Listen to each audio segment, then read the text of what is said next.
Olá pessoal, estamos nós aqui de novo, Mente Aberta, podcast. A gente vai, nesse episódio aqui, falar de novo sobre esperança, a segunda parte. A gente vai comentar sobre esse tema.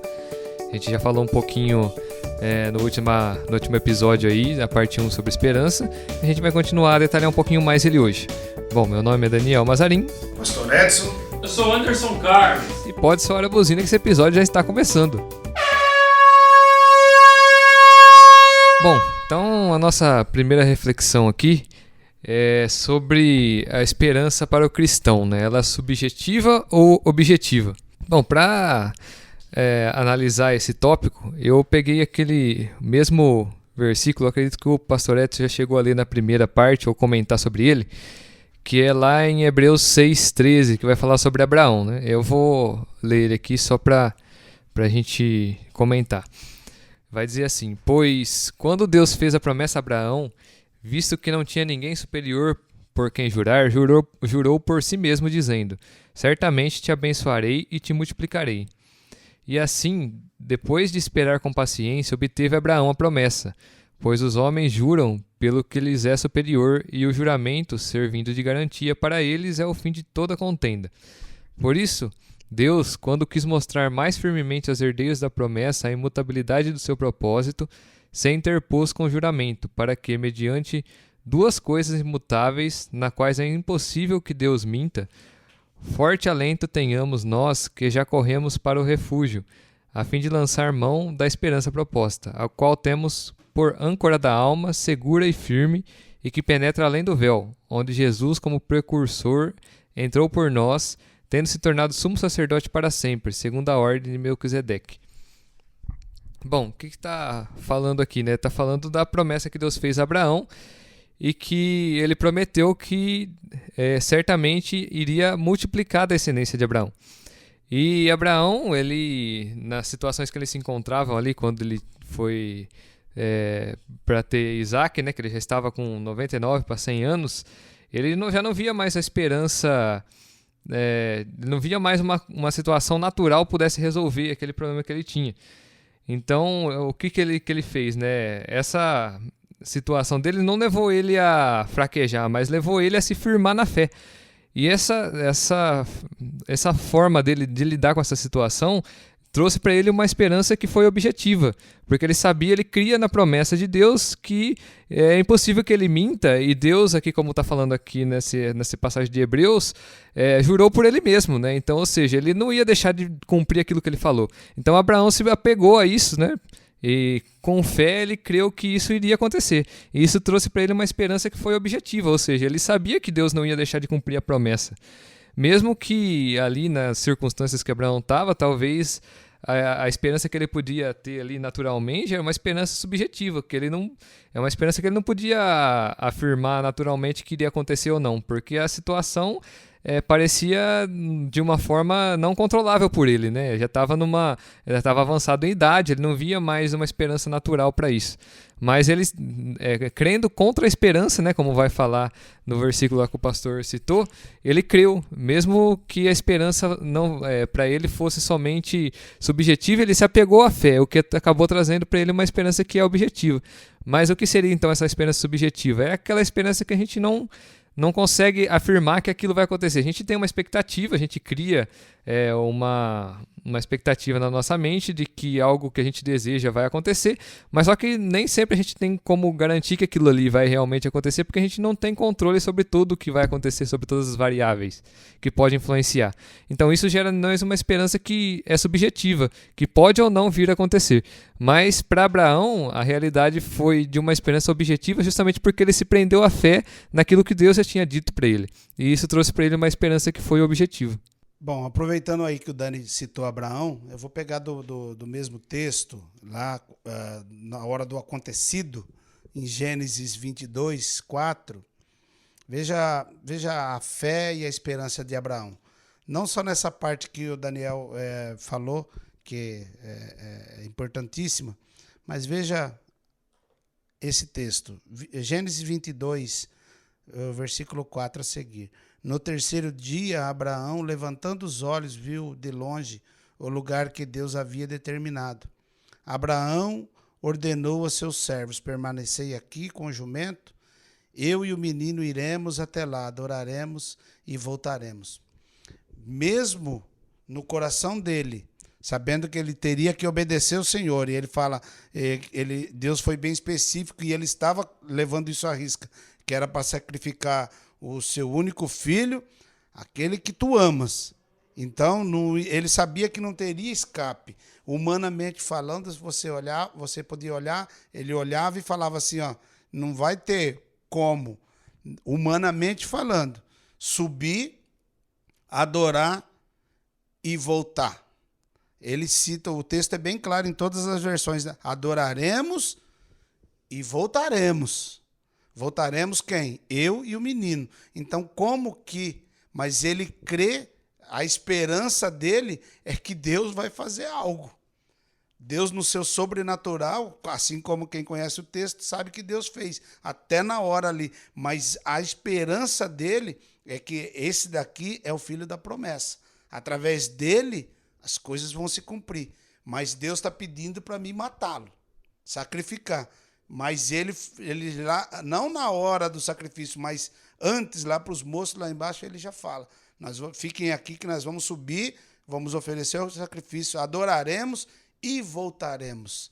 Então, a esperança de Abraão nas promessas de Deus, e há outros textos também que a gente poderia citar, mas reforça a cada dia o tamanho da fé, da confiança e da esperança que Abraão tinha no Senhor. Sobre planejamento e esperança, tem um texto no Evangelho de Mateus, no capítulo 7, a gente vai poder visualizar um pouquinho melhor a diferença entre as duas. No verso 14, Mateus 7, 24, texto conhecido, o prudente e o insensato.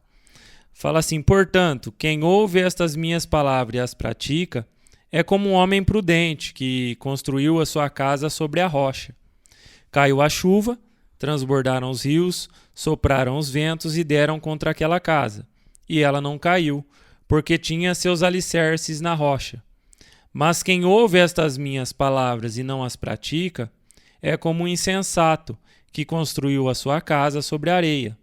Caiu a chuva, transbordaram os rios, sopraram os ventos e deram contra aquela casa. E ela caiu, e foi grande a sua queda.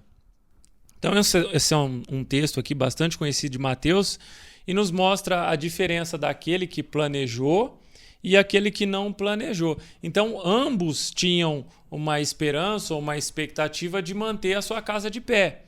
Porém, a diferença está que o prudente, ele planejou muito bem como que ele ia construir, onde ele ia construir, o que ele iria usar para manter a sua casa de pé, o que ele imaginava que manteria a sua casa de pé.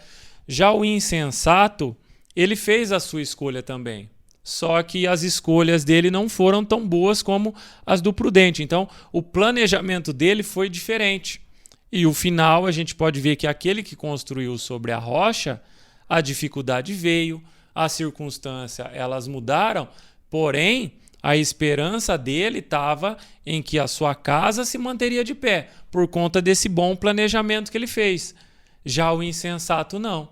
Ele teve a esperança também que a sua casa se manteria de pé, porém o seu planejamento não foi tão bom assim. Então a gente vê que o planejamento e a esperança, eles caminham junto. Elas precisam estar juntas. Na nossa vida nós precisamos de planejamento e nós precisamos também manter a nossa esperança, principalmente em Deus. Tem um texto de Provérbios 19, 21, fala que muitos são os planos do homem, né? Mas a decisão final ela vem do Senhor. Então nós podemos planejar, nós podemos fazer muitos planos na nossa vida, mas nós reconhecemos que esse final do versículo fala assim que Deus é quem está no controle de todas as coisas. Nós precisamos planejar sim, analisar as situações sim, mas nós acreditarmos e confiarmos que Deus é quem dá a palavra final, ou quem pode mudar o final de toda e qualquer situação. Ainda mais se ela for desfavorável. Ainda mais assim, Deus pode mudar o final de cada situação. Irmão, você falou dois, dois pontos aí do que você falou. A relação de esperança e planejamento. Eu acredito que, como você já comentou, a esperança ela é maior conforme a esperança olhando pelo lado subjetivo agora, não olhando pelo lado, vamos falar sobre o lado mais natural. A nossa esperança natural ela é maior quando a gente tem um planejamento maior, né? Porque quando a gente se prepara melhor para algo, ou seja, a gente tem um controle maior daquilo que pode acontecer. A gente fez ali um planejamento, se isso acontecer eu vou fazer aquilo, se isso acontecer eu vou fazer aquilo. Então isso acaba por aumentar a esperança, porque você tem ali você pensou nas várias possibilidades e está tratando cada uma delas. Então acredito que isso daí aumenta a sua esperança natural. Agora, com relação à espiritual, aí eu lembro da passagem lá de Gideão, que vai falar que quando Deus deu para ele lá, ó, vai lá e luta contra os midianitas. Foi só essa palavra de Deus. Deus não falou, ó, você vai juntar um exército de tantas pessoas, você vai partir com ele com a arma de fogo, ou você vai...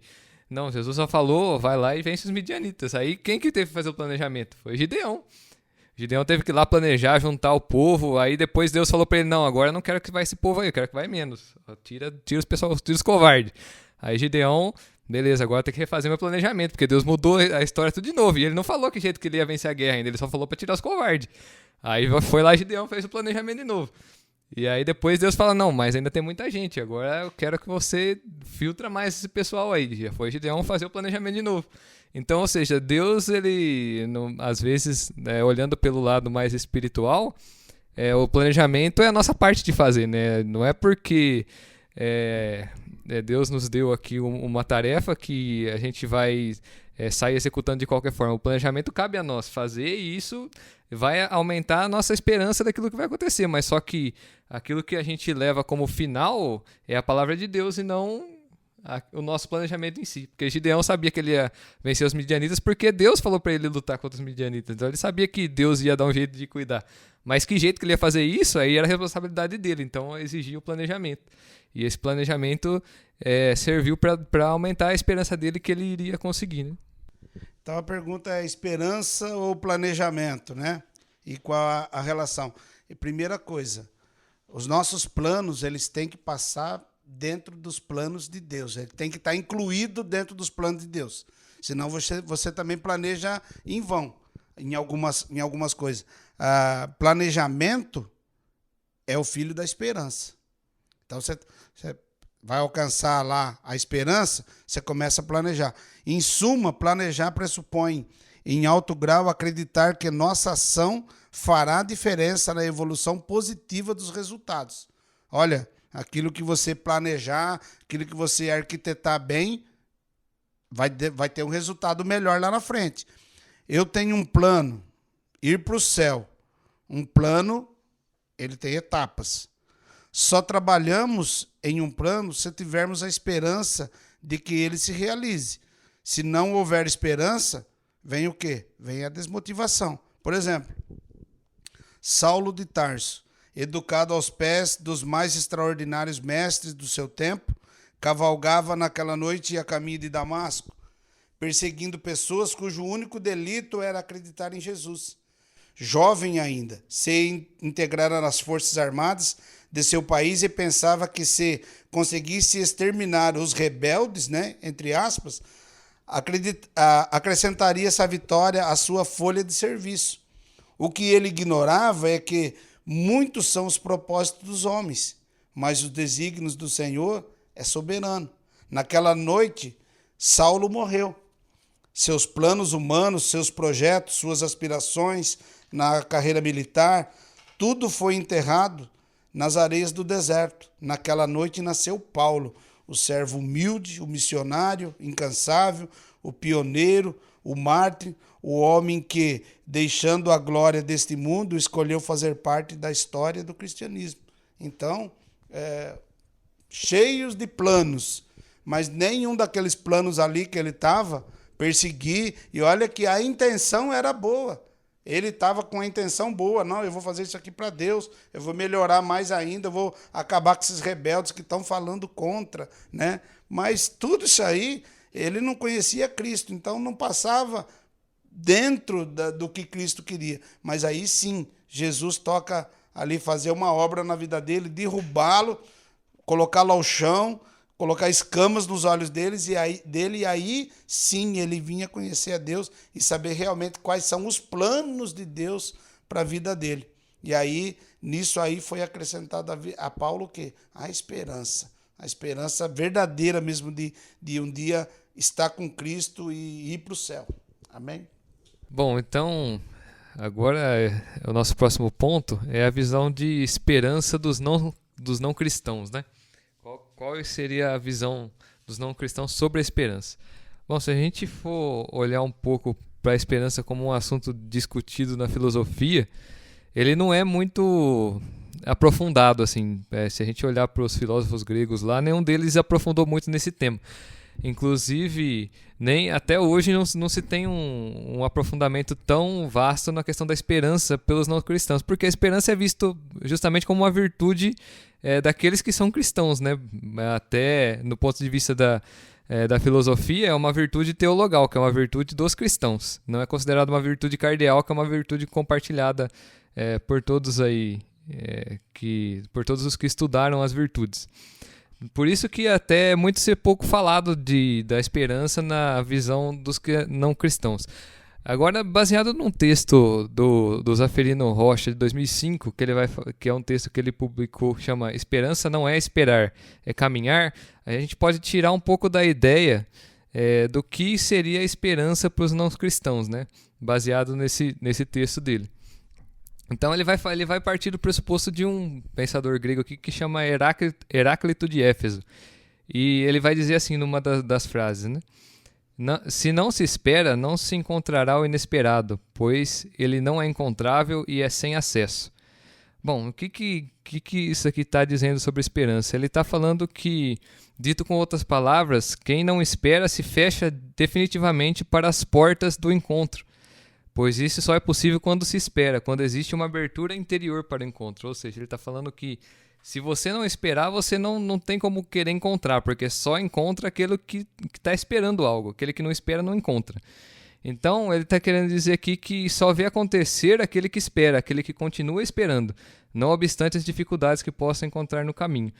Agora, mas essa visão dele, embora seja uma visão de alguém que espera, não é uma visão de alguém que espera algo que pode se ter certeza, ou que pode se saber o que é. Ele vai falar, não se encontrará o inesperado, ou seja, ele não está procurando encontrar aquilo que ele está esperando, mas ele vai encontrar algo que ele não espera. Ou seja, a visão dos não cristãos não é a esperança de encontrar algo necessariamente que ele espera, porque ele sabe que tem muitas variáveis que podem interferir naquilo lá, aquilo que a gente já falou da esperança subjetiva, né? E que nem sempre aquilo que foi a primeira ideia dele vai ser aquilo que vai se concretizar. Mas é esperar que algo vai acontecer e que esse algo, embora ele seja incontrolável, né, que é o que ele está falando aqui, que ele não é controlável, mas ele tem uma esperança que pode haver algo que aconteça que seja bom. Então ele vai falar que a definição dele é esperança, não é simplesmente esperar, mas é caminhar. Então o que ele está querendo falar aqui é que para eles, para os não cristãos, ou para a visão aqui do Zafirino Rocha, é que a esperança ela não é algo que você tem que é algo certo, mas é simplesmente você caminhar, é você andar para frente, é você não querer retroceder.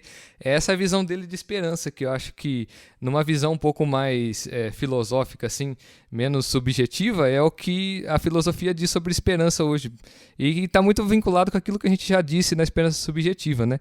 Que quando você não tem um controle de todas as situações ou daquilo que pode ou não acontecer com você, você fica suscetível àquilo que vai acontecer. Então, essa esperança que gera em você é a esperança de você não parar no meio do caminho e continuar.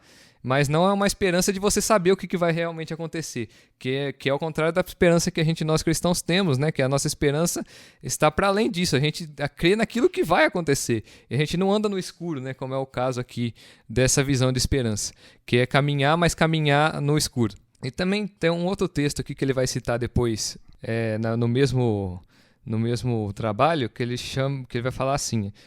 É um texto do helenista Donald Schuller, de 2000, que diz assim, né? O caminho abre-se na espera, como se fecha ao que nada espera. Se o encontro com o esperado se consumasse, os caminhos se apagariam, secariam os rios que navegamos e que nos atravessam. Perderíamos sem recurso os cursos e dormiríamos embalados no silêncio das origens. Então, o que ele está querendo dizer aqui nesse texto, né? Nesse parágrafo, né? Quem espera não conhece nem pode representar o objeto da sua esperança, porque ele ainda não existe.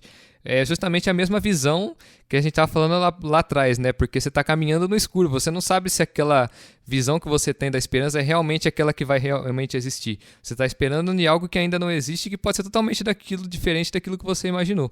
Então, esperança não é só caminhar, como ele diz lá atrás, mas é que ele vai ir um pouco além, né? Mas é caminhar na escuridão da noite, mesmo quando não se está em condição de poder contar com a luz de uma estrela guia. O que ele está dizendo aqui é que, na visão filosófica dele, a esperança nada mais é que caminhar no escuro. É como eu já disse lá atrás, né? Você caminhar sabendo que não retrocedendo atrás, né, para você não voltar naquilo que não desanimando, mas é você continuar caminhando mesmo sem saber para onde você vai chegar, que é uma visão totalmente diferente daquilo que o cristianismo coloca, né, que é uma visão que você sabe onde você vai chegar, então você caminha sabendo aonde que é o lugar da sua esperança, né, sabendo qual que é a base da sua esperança. Aqui não, aqui a esperança, segundo esse ponto mais filosófico, é simplesmente você caminhar em direção ao inesperado, mas sem retroceder, sem voltar atrás. Então essa é a visão que ele coloca nesse texto, e acho que está bem ligado com aquilo que a gente falou, né, da esperança mais subjetiva, que a gente não tem controle da situação e que, portanto, a gente não tem como, se a gente for depender totalmente dela, a gente vai se frustrar. Então é justamente por isso que eles não colocam a esperança como uma virtude, né, no meio filosófico. Bom, agora... finalizando aqui, a gente vai para o último ponto. A gente tem, principalmente lá em Coríntios, vai falar das três virtudes, né? Acho que é em Coríntios 13, fala do amor, da fé e da esperança. E que eles estão relacionados, mas como que eles se relacionam? A verdade é que Paulo, escrevendo aqui a primeira carta dos Coríntios, né, aos Coríntios, basicamente esse capítulo ele fala muito mais do amor, né, das características do amor, do que propriamente a fé e a esperança. Mas a gente acredita assim que elas estão muito ligadas e interligadas. Mesmo porque o amor ele tem a sua origem em Deus. A fé, nós declaramos ou confessamos a nossa fé em Deus. A esperança que nós cristãos declaramos que nós temos, ela também vem de Deus. Então eu acredito assim que a fé ela faz você acreditar. A fé fala assim, eu creio. A esperança, ela fala assim, eu vou aguardar, eu vou esperar em Deus. E o amor faz você passar por toda situação que seja contrária, esperando com fé algo que Deus te prometeu. Então, resumindo bem essas três, eu entendo que é bem isso. A fé te faz esperar, a esperança ela te faz aguardar, com expectativa e confiando em Deus, e o amor ele faz você suportar todas as situações, ainda que elas sejam contrárias. Ela faz você esperar por isso, com fé e com esperança. E elas são juntas, né? E o amor, ele vem distribuindo fé, ele vem distribuindo esperança no nosso coração, todos eles direcionados em Deus. Bom, falar de amor, de fé e de esperança, e como que eles estão ali, como que eles se relacionam, eu coloquei aqui que a fé é a adesão de forma incondicional a uma hipótese que a pessoa passa a considerar uma verdade, sem qualquer tipo de prova ou critério objetivo de verificação, pela absoluta confiança que se deposita nessa ideia ou fonte de transmissão. A fé acompanha absoluta abstinência de dúvida. Então, isso é fé. A esperança requer uma certa perseverança, como nós já citamos. Isto é, acreditar que algo é possível mesmo quando há indicações do contrário. Isso é esperança.